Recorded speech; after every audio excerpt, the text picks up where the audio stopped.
آیت نمبر 90 آیت نمبر 90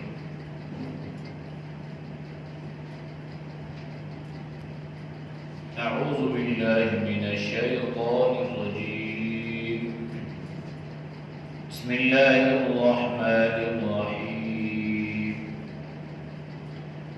وجاوزنا ببنی إسرائيل البحر فأتبعهم فرعون وجنوده بغيا وعدوا حتى إذا أدركه الغرق قال آمنت أنه لا إله إلا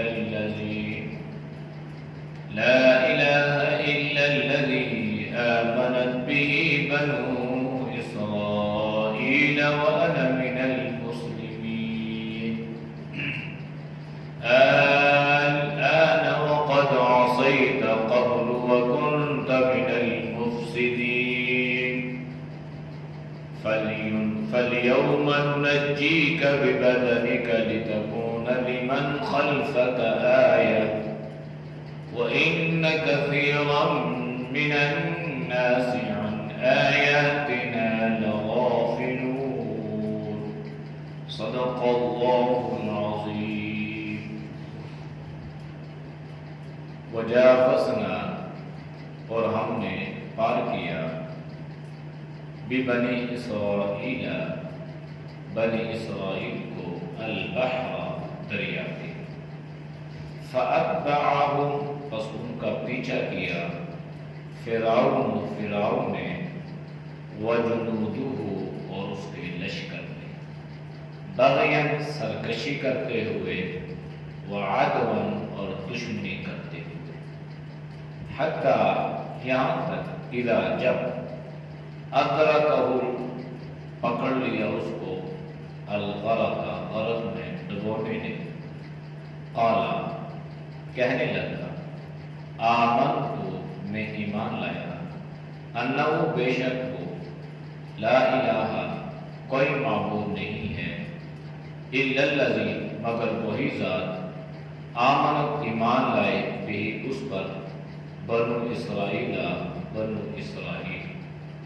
وَأَنَا مِنَ الْمُسْلِمِينَ اور میں ہوں فرما برداروں میں سے آن اب ایمان لاتا ہے وقت اور بے شک عصیتا تو نافرمان رہا قبل اس سے پہلے وَكُنْتَ اور تو تھا من المفسدین فساد کرنے والوں میں سے فَالْيَوْمَ بس آج کے دن ننجی کا ہم سلامت رکھیں گے ببدنی کا تیرے بدن کو لتکون تاکہ ہو لمن اس شخص کے لیے خلفہ کا جو تیرے بعد ہے آیت نشانی وَإِنَّ اور بے شک کثیراً زیادہ من الناس لوگوں میں سے عن آیاتنا ہماری آیات سے لغافلون البتہ غافل رہنے والے ہیں۔ آیات کا ماقبل آیات کے ساتھ وقت اور تعلق یہ ہے کہ بات چل رہی تھی حضرت موسیٰ علیہ السلام کی۔ حضرت موسیٰ علیہ السلام نے بالآخر فرعون اور اس کے سرداروں سے یہ کہہ دیا کہ یہ تیرا مال اور تیری جو دنیا کی زندگی ہے، تیری جو سلطنت ہے، تیری جو حکومت ہے، یہ محض دنیاوی زیب و زینت ہے یا رونق ہے، اصل زندگی آخرت کی زندگی ہے۔ لہذا جناب موسیٰ علیہ السلام کو اللہ نے فرعون کے خلاف بدعا کرنے کا گویا حکم دیا یا اجازت دی، تو حضرت موسیٰ نے فرعونی لشکر کے خلاف بددعا فرمائی۔ اللہ نے دونوں کی بددعا کو فرعون اور اس کے لشکر کے خلاف قبول فرما دیا۔ آج کی آیات میں اللہ نے فرمایا وَجَاوَزْنَا بِبَنِي إِسْرَائِيلَ الْبَحْرَ، اور ہم نے پار کیا، جاوزنا ہم نے تجاوز کیا، ہم نے پار کیا، جس کو بنی اسرائیل کو، کس کے؟ دریا کی، جس کو دوسرے الفاظ میں کہتے ہیں بیڑا پار کرنا۔ تو اللہ خود یہ فرما رہا ہے کہ ہم نے بیڑے پار کیے۔ تو بیڑا پار کرنا، نجات دینا، چاہے وہ نبی ہو، چاہے وہ ولی ہو، چاہے وہ دنیا میں کوئی بھی اللہ کا بندہ ہو، تو وہ اختیار اللہ نے اپنے پاس رکھا ہے۔ بیڑے پار کرنے والا، کروانے والا اللہ ہے۔ کوئی اپنی مرضی سے بیڑے پار نہیں کر سکتا۔ تو اللہ نے فرمایا ہم نے بنی اسرائیل کو دریا کے پار کر دیا۔ جب بنی اسرائیل جناب موسیٰ علیہ السلام کی اتباع میں دریا عبور کر گئے تو فَأَتْبَعَهُمْ فِرْعَوْنُ وَجُنُودُهُ بَغْيًا وَعَدْوًا۔ یہ جو دشمن ہے نا، اس کی جو سرکشی جب حد سے بڑھ جاتی ہے، دشمنی میں جب یہ تجاوز کر جاتا ہے تو اس کی آنکھ ٹھنڈی نہیں پڑتی، اور یہاں تک کہ یہ اپنی جان کی پرواہ بھی نہیں کرتا۔ تو اس نے کیا کیا؟ فرعون نے اور اس کے لشکر نے جناب موسیٰ علیہ السلام کا پیچھا کیا۔ جب یہ پہنچے نا یہاں دریا کے کنارے پہ، تو انہوں نے دیکھ لیا موسیٰ کے ساتھ 12 قبائل تھے، تو یہ جو دریا ہے یہ 12 حصوں میں تقسیم ہے، اور اس میں سے 12 راستے بنے ہوئے ہیں۔ پانی جو ادھر تھا ادھر ہے، جو ادھر تھا ادھر ہے۔ تو یہ حضرت موسیٰ علیہ السلام کا بہت بڑا معجزہ تھا۔ فرعون یہاں پہ پہنچا تو یہ سوچنے لگا، کہنے لگا یہ تو موسیٰ تو واقعی اللہ کا نبی تو ہے، کیونکہ بڑے بڑے جادوگر ان کے کرتب ناکام ہو گئے، جادوگر اس پہ ایمان لے آئے، ہمارے جادوگر اس کے سامنے بالکل ناکارہ ہو گئے۔ تو اس نے کہا کہ ہمیں اس کا پیچھا نہیں کرنا چاہیے، ایسا نہ ہو کہ ہم پیچھا کریں اور ہم ڈوب جائیں۔ لیکن اکثر جو مشیر ہوتے ہیں نا، حکمرانوں کی تباہی میں مشیروں کا بڑا ہاتھ رہا ہے۔ یہ تاریخ اس بات پہ گواہ ہے، اس وقت سے لے کر آج تک اگر کسی حکمران کا تختہ الٹا تو اس کے پیچھے اس کے مشیروں کا ہاتھ تھا۔ تو اس کا ایک خاص مشیر تھا، مشیر خاص حامان۔ قارون جو تھا اس کا وزیر خزانہ تھا۔ تو جب اس نے کہا کہ ہمیں تو پیچھا نہیں کرنا چاہیے، اب وہ مشیر کہنے لگا حامان بادشاہ سلامت، آپ کو معلوم نہیں ہے کہ یہ مصر شہر بھی آپ کا ہے، اور یہ جو نہریں بہتی ہیں یہ بھی آپ کے حکم سے ہی بہتی ہیں۔ الیس لی ملک مصر وہذہ الانہار تجری من تحتی، بڑی لمبی چوڑی تبدیل کر دی اس کو اور شہ دلائی، اس کو سرکشی میں اور اس نے آگے بڑھایا۔ یہ تو بیچارہ سوچنے لگا کہ ہمیں نہیں جانا چاہیے پیچھے، لیکن مشیر نے سوچا ہوگا کہ میری بات میں عمل ہو جائے گا، پانی تو رکا ہوا ہے کیسے چلے گا، تو ہم ان کا پیچھا کر لیں گے، ان کو پکڑنے میں کامیاب ہو جائیں گے، تو میری مشاورت کو، میری اس وزارت کو 4 چاند لگ جائیں گے، مجھے اور اس کا خاص مقرر درباری اور ہو جاؤں گا، اور مجھے اعزاز و اکرام مل جائیں گے۔ تو جب اس بشیر نے کہا کہ ٹھیک ہے آپ پیچھا کریں اور یہ دریا اور یہ شہر اور یہ سب کچھ آپ ہے، فرعون نے کہا ٹھیک ہے، اچھا یہ بات ہے ٹھیک ہے. تو کیا ہوا؟ اس نے کہا ٹھیک ہے پیچھا کرتے ہیں. اللہ کا نظام یہ ہے کہ دیکھیں جب موسیٰ علیہ السلام نے دریا عبور کر لیا تو پانی کو مل جانا چاہیے تھا، اللہ دریا کو جاری فرما دیتا، لیکن اللہ نے دریا کو اسی طرح رکھا ہے، دریا کو جاری نہیں فرمایا. اللہ کی طاقت، اللہ کی قدرت، اللہ کی حکمت ہے. اور پھر یہ بھی نہیں ہوا کہ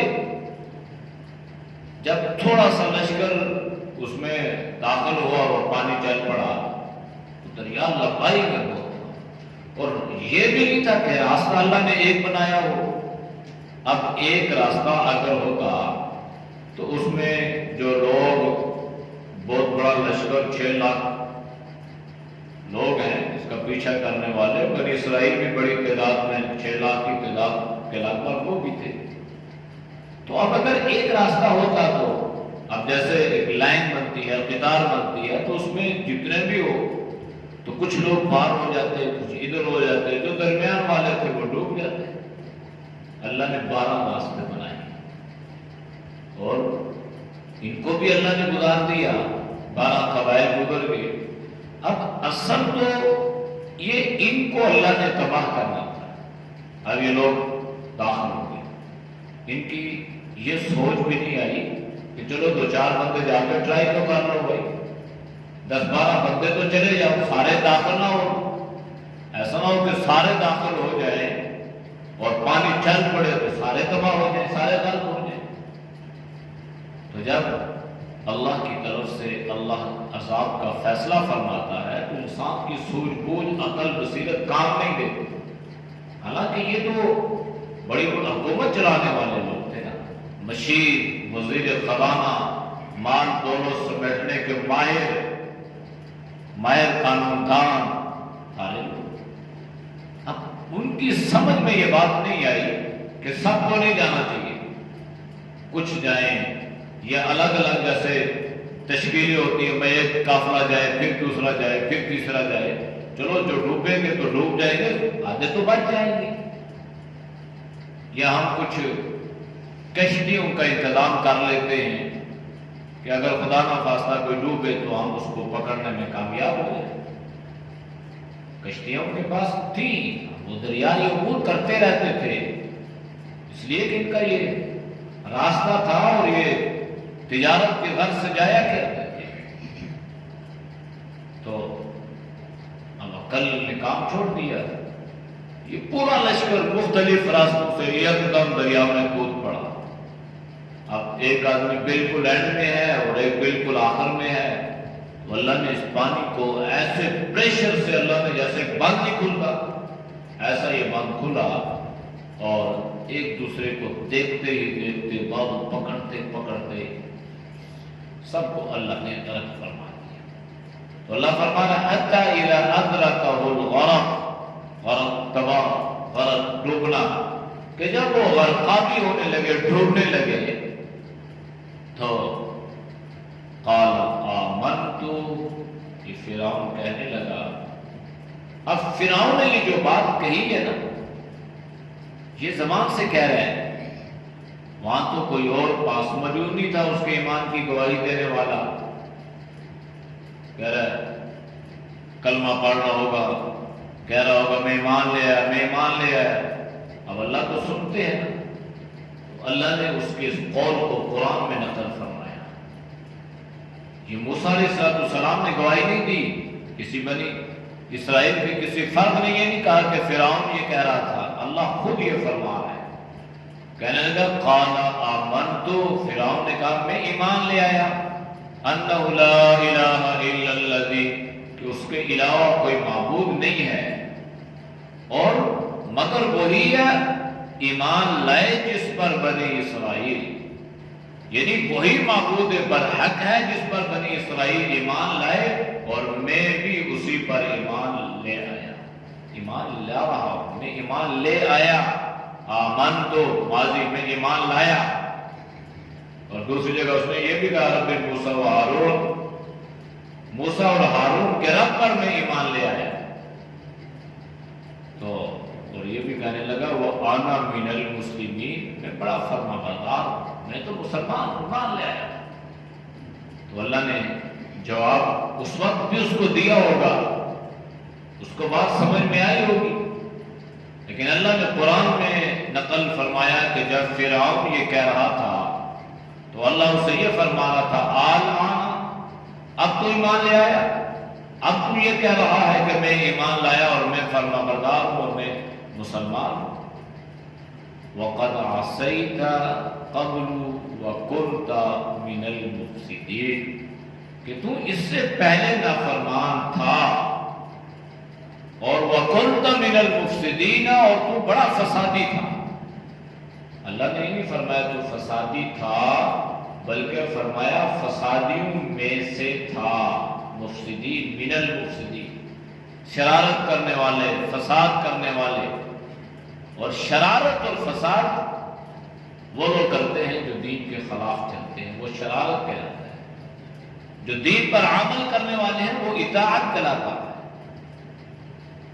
دین کے خلاف شرارتیں اس وقت بھی تھی، دین کے خلاف شرارت کسی بھی حلیے میں ہو وہ اب بھی ہے.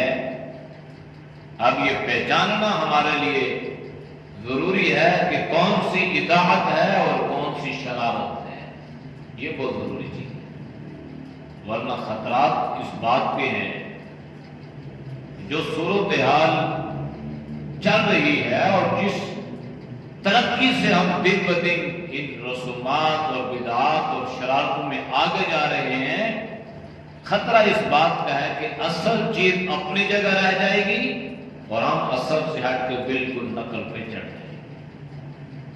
ابھی تو ہم یہاں تک پہنچے ہیں، پھر وقت آئے گا کہ ہم اس کو باقاعدہ عید کی نماز کی طرح اس کو ادا کریں گے اور اس کو عید میلاد النبی کہیں گے اور پھر ایک دوسرے کو مبارکبادیں دیں گے. حالانکہ یہ کوئی ڈکی چھپی بات نہیں ہے، اس میں کوئی دو رائے نہیں ہے. ہمارے بزرگ اگر زندہ ہو تو آپ ان سے پوچھ سکتے ہیں کہ ہمارے بزرگ اس کو 12 وفات کا دن کہتے تھے. 12 وفات، اور انسانی فطرت ہے، مزاج ہے انسان. گھر میں خوشی ہے، بیٹا پیدا ہوا، شادی ہو رہی ہے، لوگ آئے ہوئے، مہمان ہے، چہل پہل ہے، رنگ برنگ کے کھانے بنے. خدا نخواستہ گھر میں کوئی حادثہ ہو جائے، کسی کی ڈیتھ ہو جائے تو کوئی نہیں کہتا کہ یار چلو اس کو چھپا کے رکھو، ابھی مہمان ہے، کھانا وانا کھا لیتے ہیں، بعد میں ظاہر کریں گے. وہ سب کچھ بھول جائیں گے. بھائی لاکھوں کروڑوں روپیہ خرچ کیا ہوا ہے. یہ جو غمی ہے نا، غمی، یہ خوشی پر بھاری ہے. خوشی ہو گھر میں، غم ہو جائے تو انسان خوشی کو بھول جاتا ہے. دلہن بھول گیا، دلہا بھول گیا، سب کچھ بھول گیا، پیسے بھول گیا، دولت بھول گیا، خرچ بھول گیا، ہوٹلوں کے بل ادا کرنا بھول گیا، بس وہی چیز. تو اسلام نے ایک ترتیب ہمیں دی ہے، اسلام نے ایک مزاج ہمیں دیا ہے. اسلامک ڈکشنری میں یاد رکھیں 2 الفاظ نہیں ہیں. کون سے؟ ایک ماتم نہیں ہے اور ایک جشن نہیں ہے. پوری اسلامی ہسٹری آپ دیکھیں. ہماری لغت کی جو کتاب ہے، لغت سب سے بڑی کتاب ہے لسان العرب. بڑے بڑے ماہر لغات اس میں شامل ہیں.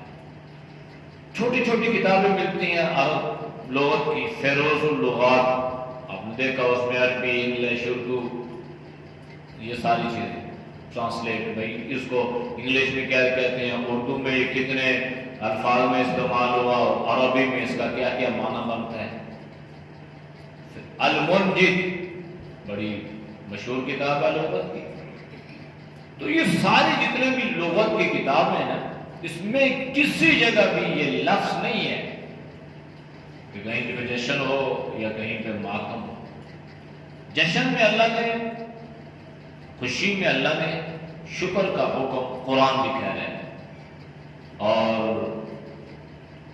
غمی میں اللہ نے صبر، بس صبر اور شکر. صبر مسائب پر، ماتم نہیں، اور خوشی شکر جو ہے وہ راحت پر، خوشی میں، کوئی بھی نعمت میں.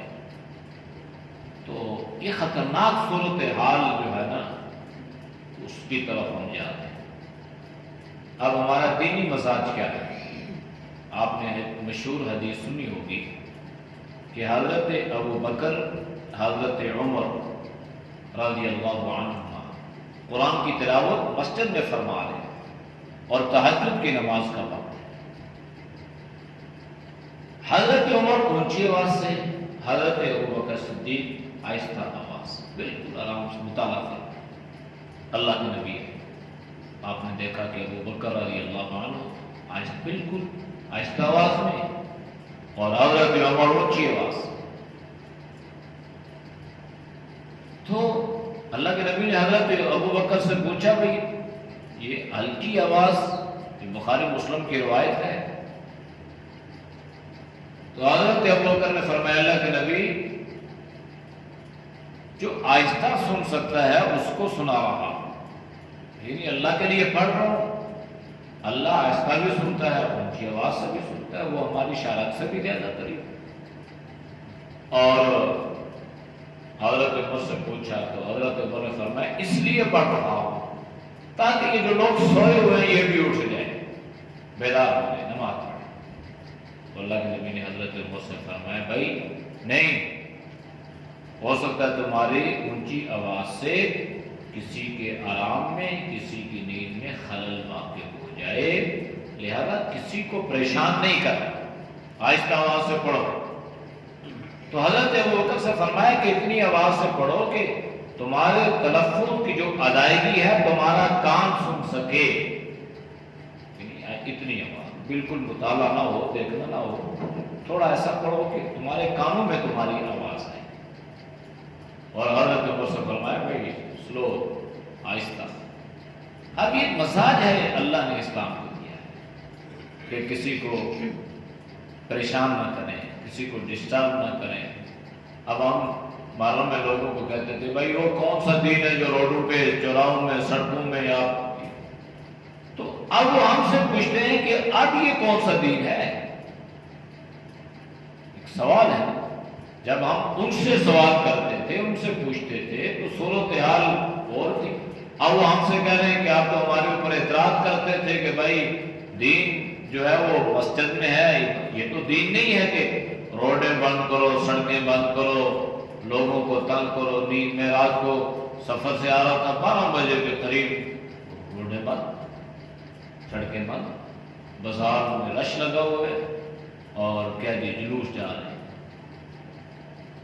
معراج ہو رہی ہے. یقین کریں میں تو تھکاوٹ کے باوجود مجھے رات کو نیند نہیں آئی. یہ کتنا شور شرابہ جو تو تقریباً میں 8-9 گھنٹے کی ڈرائیو کر کے خطرناک علاقے سے، کشمیر کا بارڈر، وہاں سے واپس پہنچا. تو یہ دین نہیں ہے نا. وَكُنْتَ مِنَ الْمُفْسِدِينَ، یہ فسادی شرارت. اللہ کے نبی سے عشق یہ نہیں ہے. عشق وہ ہے جو حضرت ابو بکر صدیق نے کیا، عشق وہ ہے جو حضرت عمر نے کیا، عشق وہ ہے جو حضرت عثمان و علی اور 1,20,000 صحابہ نے کیا. وہ عشق ہے. اور اس سے باہر رہ کے اگر ہم عشق تلاش کریں گے تو یہ جہالت ہے. اس پر میں اکثر یہ کہتا ہوں کہ ہمیں کسی کی نیت پہ شک نہیں کرنا چاہیے.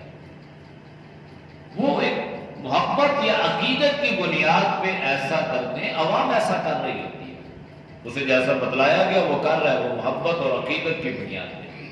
لیکن یاد رکھنا ہمارا دین ہمیں یہ بتاتا ہے کہ تمہاری محبت اور تمہاری عقیدت وہی قابل قبول ہوگی جو حدود میں ہوگی.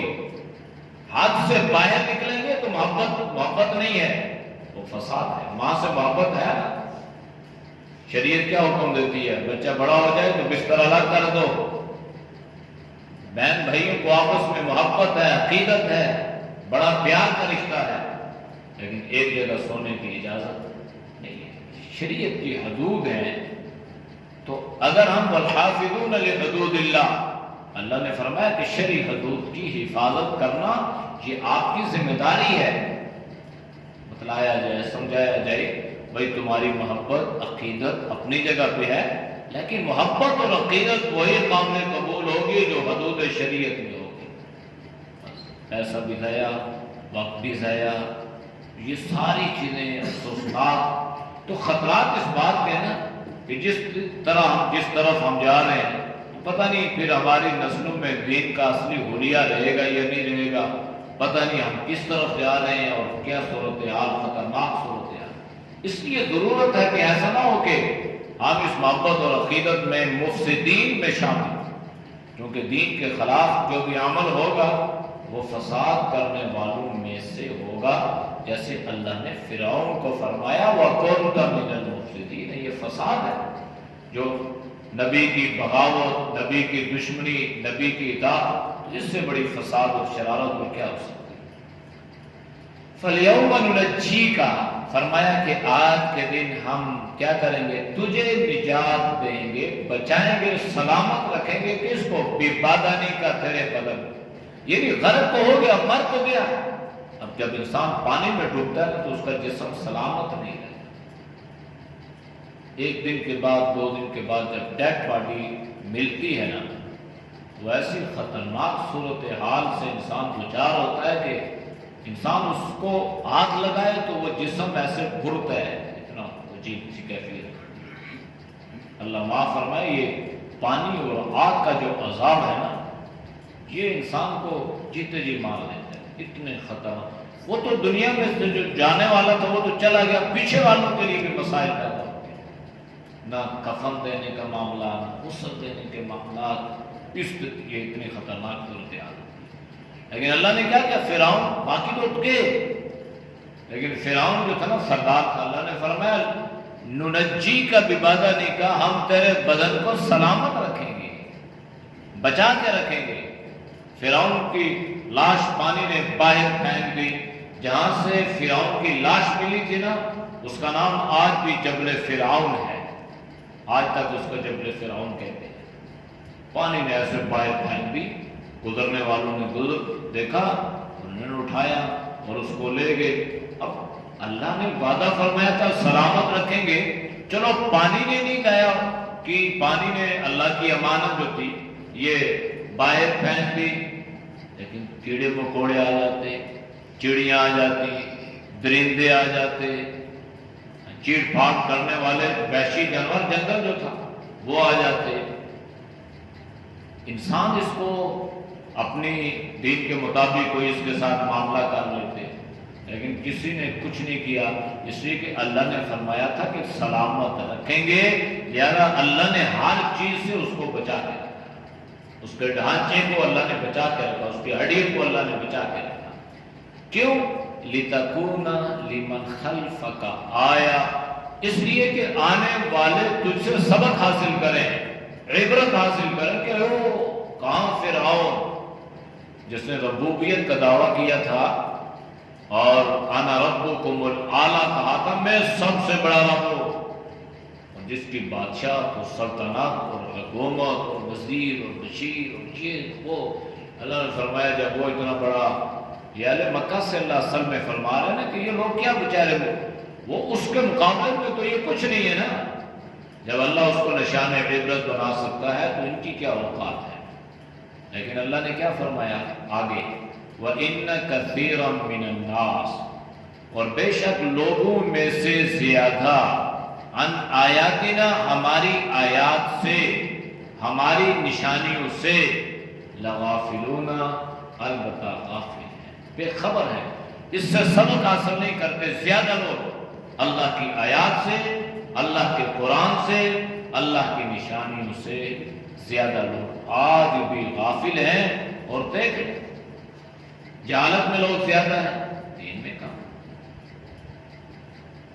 دنیا پرستی بہت زیادہ ہے، دینی معاملات میں کم۔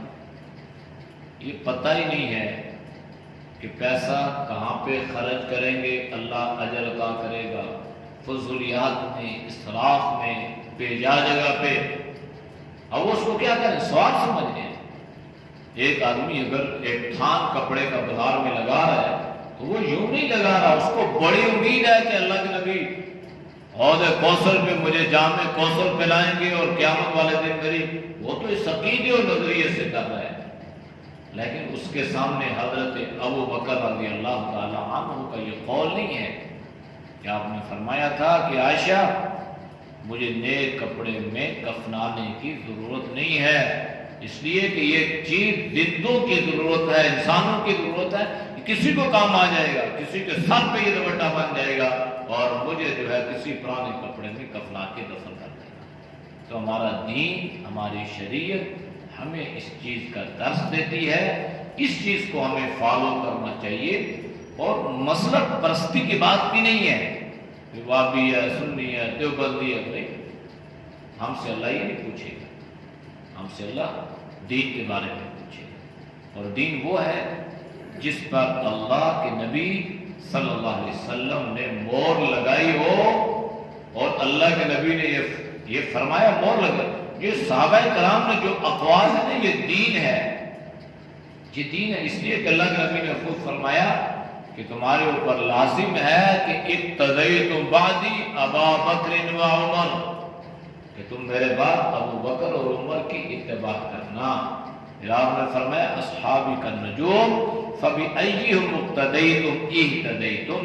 وہ اللہ کے نبی نے فرمایا کہ جس بات پہ، جس چیز پہ صحابہ کی مور ہوگی وہ دین ہے، جس پر صحابہ کرام کی مور نہیں ہے وہ جتنا ہی خوبصورت کیوں نہ ہو، جتنا ہی مزین کیوں نہ ہو، جتنا ہی دلکش کیوں نہ ہو، جتنا ہی قیمتی اور مہنگا کیوں نہ ہو، یاد رکھیں وہ دین نہیں۔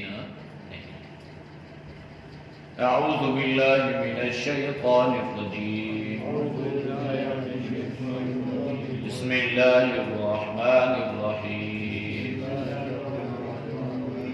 وجاوزنا ببنی اسرائیل البحر فأتبعهم فرعون وجنوده بغيا وعدوا حتى إذا أدركه الغرق قال آمنت أنه لا إله إلا الذي آمنت به بنو إسرائيل وأنا من المسلمين الآن وقد عصيت قبل وكنت من المفسدين فاليوم ننجيك ببدنك لتكون لمن خلفك آية وإن كثيرا من الناس عن آياتنا لغافلون۔ الحمد لله رب العالمين والعاقبة للمتقين والصلاة والسلام على النبي الأمي الكريم۔ اے اللہ ہم سب کے سجدہ کی گناہ کو معاف فرما، یا اللہ گناہوں سے حفاظت فرما، یا اللہ تو ہم سب کو، پوری امت کو جناب نبی کریم صلی اللہ علیہ وسلم کی کامل اطاعت نصیب فرما، اے اللہ سچی محبت نصیب فرما، یا اللہ مرنے کے بعد آپ صلی اللہ علیہ وسلم کی شفاعت سے بہرور فرما، حوض کوثر پہ اللہ آپ کو دست اقدس سے جام کوثر پینے کی سعادت نصیب فرما۔ اے اللہ جو شرک و بدعت، رسومات و خرافات اس امت میں پڑ چکی ہیں، اللہ اس سے امت کی حفاظت فرما، صحیح دین پر عمل کی توفیق نصیب فرما۔ اے اللہ جتنے دوست احباب بزرگ تیری رضا کے لیے سنتے ہیں، اللہ ان کے سننے کو قبول فرما، اس کی برکت سے اللہ ان کی زندگی میں برکت عطا فرما، علم و عمل میں برکت عطا فرما، جہالتوں سے حماقتوں سے اللہ تو ہم سب کی حفاظت فرما۔ صلی اللہ تعالی علی نبی الامی وعلی آلہ وصحبہ اجمعین برحمتک۔